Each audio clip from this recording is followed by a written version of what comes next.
Maiatzaren 6an hasi eta hilaren 14 bitartean bigarren pantailaldia egingo dute. Euskarazko ikus-entzunezko edukiak sustatzeko aktibazio sozialerako ariketa bat da. Horren harira, pantaiak euskaraz taldeak egutegi bat proposatu du. Esaterako, lehen egunean Irlandako Nikak filma emango dute euskarazko azpidatziekin. 8etan izango da Bilboko kafe antzokian.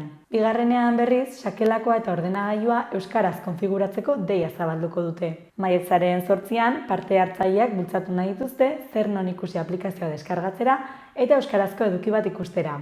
Eta beste ekimen egingo dituzte maiatzaren 15 bitarte, euskaraldia hasi arte. Horrez gain, pantailaldirako hainbat baliabide zabaldu dituzte. Besteak beste, zernonikusi.eus plataforma, Euskal Enkondiz datu basea, euskarazko streaming plataformak adibidez, Primeran, Makusi, Amaikaren Aiera zerbitzua Kanal Dude, multimedia baliabideak, bideojokoak eta euskarazko podcastak.